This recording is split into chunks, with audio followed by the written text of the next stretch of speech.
తల్లిదాకిని ఉన్నతి ప్రేక్షకులకు శుభోదయం. తల్లిదండ్రులారా, మీ పిల్లల విషయంలో జాగ్రత్త. తల్లిదండ్రుల అపారమైన ప్రేమ పిల్లలలో ప్రవర్తన రుగ్మతకు దారితీస్తుంది. సమాజంలో ఈరోజు తల్లిదండ్రులు తమలో తాము ప్రశ్నించుకోవలసిన విషయం ఒకటి. తల్లిదండ్రులుగా మేము మా పిల్లలను ఏ విధముగా పెంచుచున్నాము? మా చేతులతో పెంచబడినటువంటి మా పిల్లలు ఈ రోజుల్లో మాకు ఎందుకు తిరగబడుచున్నారు?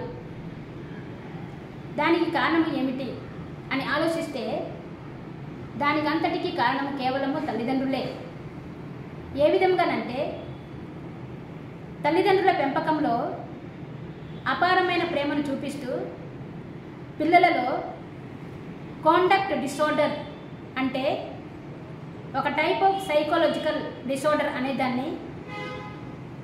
అనేదానికి గురి చేస్తూ ఉన్నారు. ఈ కాండక్ట్ డిసార్డర్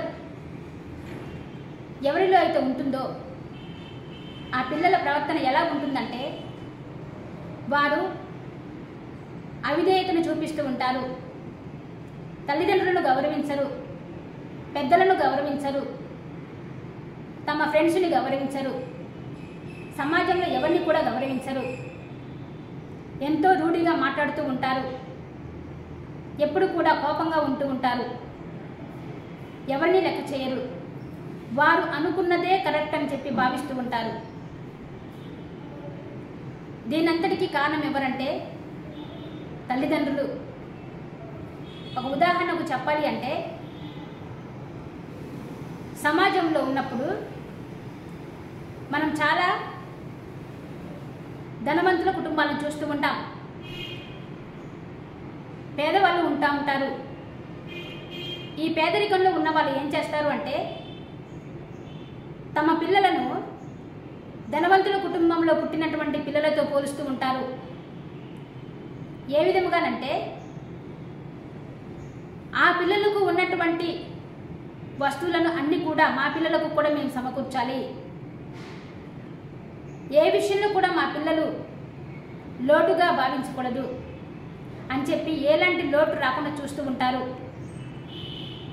అంటే మా పిల్లలకు అన్నీ కూడా సమకూరుస్తూ ఉంటే వాళ్ళ పిల్లల వల్లే మా పిల్లలు కూడా చాలా హ్యాపీగా ఉంటారు, సంతోషంగా ఉంటారు అని చెప్పి తల్లిదండ్రులు భావిస్తూ ఉంటారు.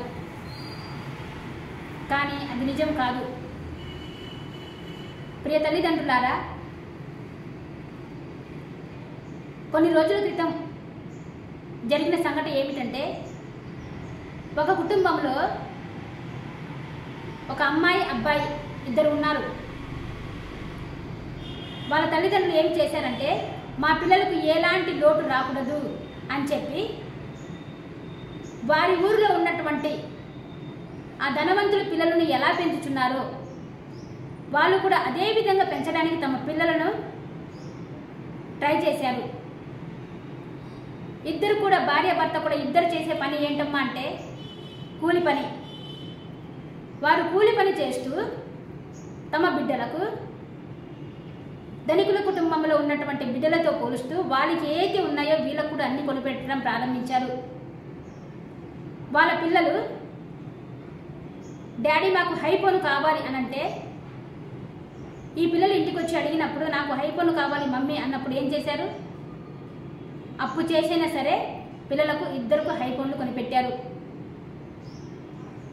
మళ్ళీ కొన్ని నెలల తర్వాత బైక్ కావాలి డాడీ అన్నప్పుడు తల్లిదండ్రులు ఏం చేశారు?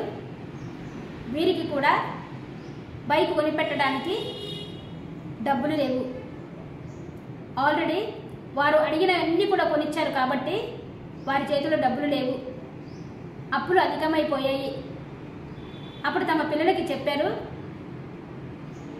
మీకు కొనిచ్చే స్తోమత మాకు లేదు,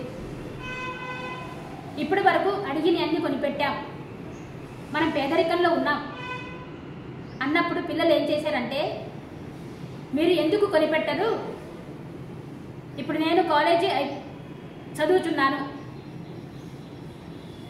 చెల్లి కూడా కాలేజీ చదువుతుంది, నేను బైక్ మీదనే వెళ్ళాలి కాలేజీకి అన్నప్పుడు చెల్లి ఏమంటుందంటే, నాకు బైక్ రాకపోయినా నా బాయ్ ఫ్రెండ్కి బైక్ నడపడం వచ్చు కాబట్టి నాకు కూడా కంపల్సరీగా మీరు కొనిపెట్టాలి, మేమిద్దరం కలిసి రోజు ఆ బైక్ మీదనే వెళ్తాము అని అన్నప్పుడు తల్లిదండ్రుల నుంచి నోట మాట లేదు. అసలు ఇన్ని కొనిపెట్టామో, వీళ్ళని ఏ లోటు లేకుండా పెంచాము, ఇంత పెద్దగైన తర్వాత వీళ్ళేంటి ఇలా తిరగబడుతున్నారు అని తల్లిదండ్రులు ఏం చేశారంటే, మాకు అసాధ్యం, మేము కొనిపెట్టలేము అన్నప్పుడు పిల్లలు ఇద్దరు కూడా తల్లిదండ్రుల మీదకి ఎగబడ్డారు. కొట్టడమే కాదు, వాళ్ళని చంపడానికి కూడా వాళ్ళు ఎనుకాడలేదు. అప్పుడు చూసిన ఊరు వారందరూ కూడా వారిని తల్లిదండ్రులను చావు నుంచి తప్పించారు. తమ కడుపున పుట్టిన పిల్లల చేతి నుండి చావును వాళ్ళు తప్పించారు. ప్రియ సహోదరి సహోదరులారా, తల్లిదండ్రులారా, మనం అనుకుంటూ ఉంటాం మా పిల్లలకు ఏ లోటు రాకూడదు, మా పిల్లలకు మేము కష్టపడుతున్నామని కూడా తెలియకూడదు అని చెప్పి వారు అడగకముందే మనం అన్ని కొనిపెడుతూ ఉంటాం. చివరకు తల్లిదండ్రులు అడిగినవన్నీ కొనిపెడుతున్నారు కాబట్టి వాళ్ళు చేసే కష్టం, వారు అనుభవించే కష్టం పిల్లలకు ఎప్పుడు కూడా అర్థం కాదు. పిల్లలకు అర్థం కావాలంటే తల్లిదండ్రులే వారికి చెప్పాలి, చిన్నప్పటి నుంచి చెప్పాలి, అయ్యా వాళ్ళు అధిక స్థాయిలో ఉన్నారు, ధనవంతులు, వాళ్ళకి డబ్బు ఉంది, కొనిపెడతారు, కష్టపడి చదివిస్తున్నాం, నాన్న నేను ఇద్దరం కలిసి కష్టపడి చదివిస్తున్నాం, కూలి పని చేస్తున్నాం, తిని తినక మిమ్మల్ని చదివిస్తున్నాం, మీరు కూడా జీవితంలో ఎదిగి వారి బిడ్డల వలె తయారు కావాలి